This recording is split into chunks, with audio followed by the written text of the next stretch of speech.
நம்ம காகத்துக்கு சாதம் வைப்பதை இன்றளவுமே பின்பற்றிட்டு வரக்கூடிய ஒரு வழக்கமாக இருந்துட்டு இருக்குதுங்க. மற்ற பறவைகளுக்கு இல்லாத மகத்துவமான ஒரு குணம் பார்த்தீங்கன்னா காகங்களுக்கு இருக்குது. அது என்னன்னு பார்த்தீங்கன்னா கூடி உண்ணக்கூடிய பழக்கம் காகங்களுக்கு அதிகமாகவே இருக்குது. மற்ற பறவைகளுக்கு தராத ஒரு அங்கீகாரத்தை நம்ம காகத்துக்கு கொடுத்துட்டு வரோம். அந்த வகையில் நம்ம தினமும் காகம் நம்ம வீட்டு முன்னாடி உட்கார்ந்து கரைவதற்கு என்ன அர்த்தம், காக்கைகள் நமக்கு சொல்லக்கூடிய சகுனங்கள் என்ன, காக்கைகள் நம்ம வீட்டுக்கு கத்துச்சுன்னா நமக்கு என்ன மாதிரியான பலன்கள் கிடைக்கும், காகம் எந்த திசையில் கரைந்தால் என்ன மாதிரியான பலன்கள் கிடைக்கும் என்பதை பற்றிய சுவாரஸ்யமான தகவல்களை தெரிஞ்சுக்கலாம். வீடியோவை ஸ்கிப் பண்ணாம முழுசா பாருங்க. நம்ம சேனலுக்கு புதியவராக இருந்தீங்கன்னா நம்ம சேனலை இன்னும் சப்ஸ்கிரைப் பண்ணாம இருந்தீங்கன்னா சப்ஸ்கிரைப் பண்ணிக்கோங்க. கூடவே இருக்கிற பெல் ஐக்கானையும் ப்ரெஸ் பண்ணிக்கோங்க. வாங்க வீடியோக்குள்ள போகலாம். நீங்க காகத்துக்கு எந்த நாளில் சாதம் வைப்பீங்க என்பதை மறக்காம கமெண்ட் பாக்ஸில் கமெண்ட் பண்ணுங்க. உங்களுக்கு ஜோதிட ரீதியாக சந்தேகம் இருந்தாலும் சரி, தனிப்படையாக ஜோதிடம் பார்க்க விரும்பினாலும் சரி, இந்த வீடியோவுக்கு கீழே டிஸ்கிரிப்ஷனில் வராகி அம்மன் ஜோதிட நிலையத்தோட தொலைபேசி எண் கொடுத்துருக்குறேன். இந்த எண்ணுக்கு தொடர்பு கொண்டு பேசி பாருங்கள். உங்கள் வாழ்க்கையில் இருக்கக்கூடிய அனைத்து பிரச்சனைகளுக்குமே சரியான தீர்வு கிடைக்குங்க. உங்கள் சந்தேகங்களுக்கும் சரியான தீர்வு கிடைக்கும். காகங்கள் பொதுவாக பார்த்தீங்கன்னா 3 வகையாக இருக்குது. அதில் முதல்ல இருக்கக்கூடியது உடல் முழுசுமே கருப்பாகவும் தலை கழுத்து பகுதி மட்டும் சாம்பல் நிறமாக இருக்கக்கூடிய மணி காக்கைகள் ஆகும். இரண்டாவதாக சொல்ல போனால் பார்த்தீங்கன்னா உடல் முழுவதுமே முழுமையாக கருப்பு நிறம் கொண்ட அண்டங்காக்கைகளாகும். மூன்றாவதாக சொல்லக்கூடியது அரிதாக நம்முடைய கண்களில் தென்படக்கூடிய வெள்ளை நிறத்தில் இருக்கக்கூடிய காக்கைகளாகும். கர்மகாரகன் என்று அழைக்கக்கூடிய சனி பகவானுடைய வாகனமாக காக்கை இருக்குதுங்க. மேலுமே அதை நம்முடைய பித்ருக்கள்னும் முன்னோர்களின் வடிவமாகவும் நம்ம வணங்கிட்டு வரோம். நம்முடைய முன்னோர்கள் காக்கை வடிவத்தில் நமக்கு இடையில வலம் கொண்டு இருக்கிறாங்கன்னு நம்பப்படுது. பல குடும்பங்களை சேர்ந்த பெரியவங்க பார்த்தீங்கன்னா காக்கைக்கு தினமுமே உணவு வைப்பதை வழக்கமாகவே வச்சிருப்பாங்க. தினமும் நம்ம காக்கைக்கு உணவு வைப்பது ரொம்பவே நல்லது. நம்முடைய முன்னோர்களுடைய ஆசையானது நமக்கு பரிபூர்ணமாக கிடைக்கும். நாங்கள் காக்கைக்கு தினமுமே உணவு வைப்பதில்லை அப்படின்னு சொல்லக்கூடியங்க அமாவாசை நாளில் உங்களுடைய முன்னோர்களை வழிபாடு செஞ்சு உங்களுடைய முன்னோர்களின் வடிவமாக இருக்கக்கூடிய காக்கைக்கு உணவு வைப்பது ரொம்பவே நல்லது. முன்னோர் வழிபாடு மற்றும் காக்கைக்கு உணவு வைப்பது பிரிக்க முடியாத ஒன்றாகவும் சொல்லப்படுதுங்க. பொதுவாக பார்த்தீங்கன்னா நம்ம வீட்டு வாசலில் கோலம் போட்டுட்டு இருக்கும்போது வீட்டு வாசல் முன்னாடி காகம் உட்கார்ந்து நம்ம போடக்கூடிய கோலத்தை பார்த்துச்சுன்னா அது நல்ல சகுனமாக சொல்லப்படுது. ஏன் அப்படின்னு கேட்டிங்கன்னா காகம் நம்முடைய முன்னோர்களின் வடிவமாகவும் சொல்லப்படுது. காகங்கள் நம்ம முன்னோர்களுடைய வடிவத்தில் நம்ம செய்யக்கூடிய செயல்பாட்டை அவங்க கவனிக்கிறாங்கன்னு சொல்லலாம். அதனால தான் காகம் நம்ம வீட்டுக்கு வந்துச்சுன்னா அது நல்ல சகுனமாக சொல்லப்படுது. உடல் முழுவதுமே ரொம்பவே கருப்பு நிறம் கொண்டு இருக்கக்கூடிய காகம் பார்த்திங்கன்னா நம்ம வீட்டு பக்கத்தில் இல்லைன்னா நம்ம வீட்டு முன்னாடி உட்கார்ந்து கத்துச்சுன்னா அது தீய சகுனத்தை உணர்த்தக்கூடியதாகவும் நம்ம சொல்லலாம். இந்த நேரத்தில் நீங்கள் எந்த ஒரு செயலுக்காக வீட்டை விட்டு கிளம்புவதாக இருந்தாலும் சரிங்க, வீட்டில் தீபமேற்றி வழிபாடு செஞ்சு விட்டு செல்வது ரொம்பவே நல்லது. நம்முடைய வீட்டில் இருக்கக்கூடிய விநாயகர் இல்லைன்னா பக்கத்தில் இருக்கக்கூடிய விநாயகர் கோவிலுக்கு போய் நீங்கள் வழிபாடு செஞ்சுட்டு வருவது ரொம்பவே நல்லதுங்க. காக்கை சகுனம் அப்படின்னு சொல்லதுன்னு பார்த்தீங்கன்னா காகங்களுடைய செயல்கள் மற்றும் ஒளிகள் மூலமாக எதிர்கால நிகழ்வை நம்ம அறிந்து கொள்ளக்கூடியதுன்னு நம்பிக்கையாக சொல்லப்படுது. இது பொதுவாக பார்த்தீங்கன்னா நல்ல சகுனமாகவும் இருக்கலாம், தீய சகுனமாகவும் இருக்கலாம். சில நேரத்தில் காகங்களின் செயல்கள் விருந்தினர் வீட்டுக்கு வருவாங்க. சில தகவல்கள் பார்த்திங்கன்னா நமக்கு ஆபத்தாக கூட சேரும். காகம் நம்ம வீட்டுக்கு வந்துச்சுன்னா அது நல்ல சகுனமாகவும் சொல்லப்படுது, கெட்ட சகுனமாகவும் சொல்லப்படுது. பொதுவாக பார்த்திங்கன்னா காகம் வீட்டுக்கு வந்துச்சுன்னா அது நல்ல சகுனமாகவே பார்க்கப்படுது. அதுலேயும் குறிப்பாக பார்த்திங்கன்னா காகம் தினமும் வீட்டுக்கு வந்துட்டு போயிடுச்சுன்னா நம்ம வீட்டில் மகிழ்ச்சியும் செல்வமும் பெருகுன்னு நம்பிக்கையாக சொல்லப்படுது. சில பேர் பார்த்திங்கன்னா காகம் வீட்டுக்கு நுழையும் போதே நல்ல அறிகுறின்னு சொல்லுவாங்க.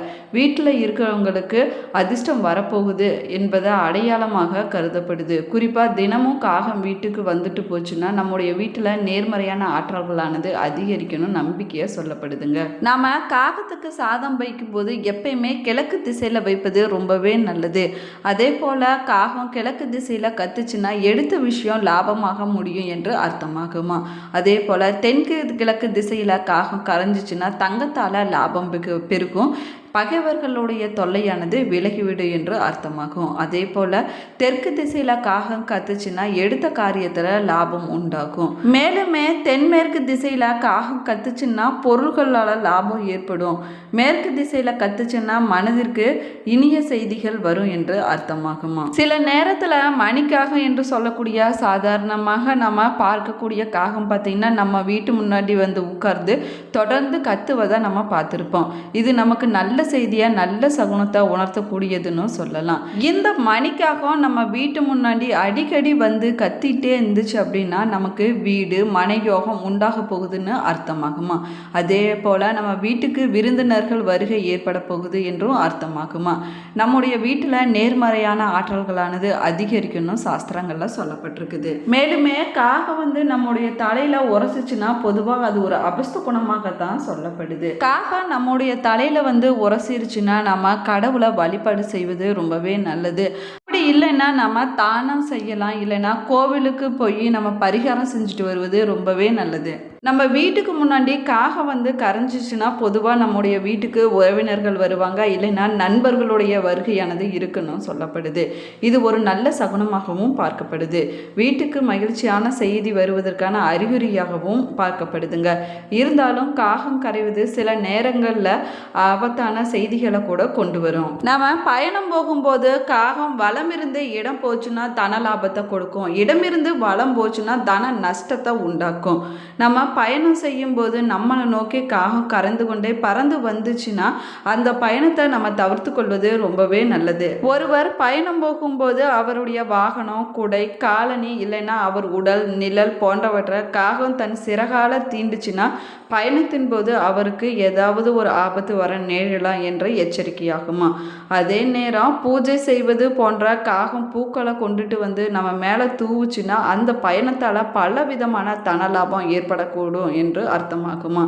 அது மட்டும் இல்லாமல் வாகனம், குடை, காலணி ஆகியவற்றின் மீது காகம் எச்சம் போட்டுச்சுன்னா பயணத்தின் போது உணவுக்கு பஞ்சமே இருக்காது என்று அர்த்தமாகுமா. யாத்திரை போகும்போது காகம் எந்த பொருளை தன் அழகால கொண்டு வருதோ அந்த பொருட்கள் வகையிலான லாபம் பயணத்தில் நமக்கு கிடைக்கும். உதாரணமாக சொல்லப்போனால் சிவப்பு நிறத்தில் இருக்கக்கூடிய பொருட்களை காகம் கொண்டு வந்துச்சுன்னா நமக்கு தங்கத்தால் லாபம் கிடைக்கும் என்று அர்த்தமாக்கும். அதே போல் வெண்ணிற பொருட்களை கொண்டு வந்துச்சுன்னா வெள்ளியால் லாபம் கிடைக்கும். பஞ்சு போன்ற பொருட்களை காகம் கொண்டு வந்துச்சுன்னா நமக்கு வஸ்திர லாபமானது கிடைக்கும்.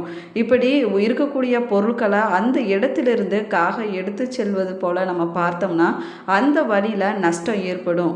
மேலுமே காரணமே இல்லாமல் ஒளி எழுப்பக்கூடிய காகங்கள் பார்த்தீங்கன்னா பஞ்சம் வர போவதையும், காரணம் இல்லாமல் சுற்றி சுற்றி பறக்கக்கூடிய காகங்கள் எதிரிகளால் தொல்லையும், இரவு நேரத்தில் அசாதாரணமாக பறக்கக்கூடிய காகங்கள் அந்த பகுதிக்கு ஏதோ ஒரு ஆபத்து வரப்போகிறது என்ற உணர்த்தக்கூடிய ஒரு சகுனமாகவும் சொல்லலாம்.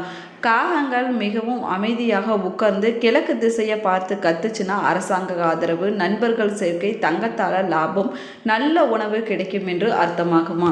நம்முடைய முன்னோர்கள் எந்த ஒரு நல்ல காரியத்தை செய்யும் போதுமே சகுனம் பார்த்து செய்வதை வழக்கமாகவே வச்சிருக்கிறாங்க. நம்ம நாட்டில் இன்றைக்குமே சகுனம் பார்த்து பல காரியங்கள் செய்யப்பட்டு வருது. பூனை குறுக்கே போனால் சகுனத்தடையாகவும் நம்ம சொல்கிறோம். அதே போல் பள்ளி சாஸ்திரம், பச்சை பச்சி சாஸ்திரம் படித்து அதன்படி பல காரியங்கள்லாம் முடிவெடுக்கப்படுது.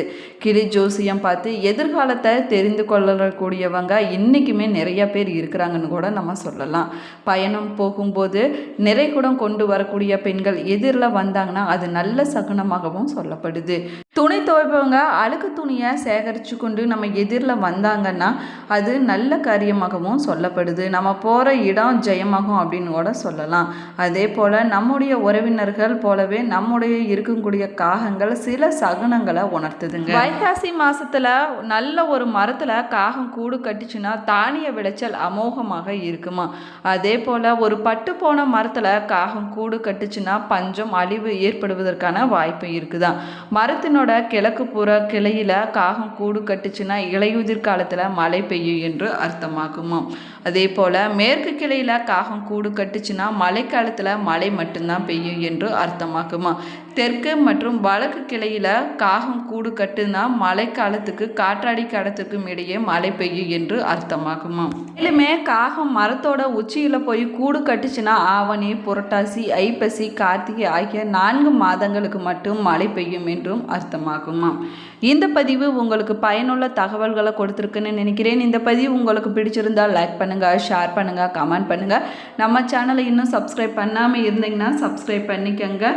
கூடவே இருக்கிற பெல் ஐக்கானையும் கிளிக் பண்ணிக்கோங்க. Thank you friends. மேலுமே நீங்கள் எந்த மாவட்டத்திலேருந்து பார்க்குறீங்க அப்படிங்கிறத மறக்காமல் கமெண்ட் பாக்ஸில் கமெண்ட் பண்ணுங்கள். தேங்க்யூ.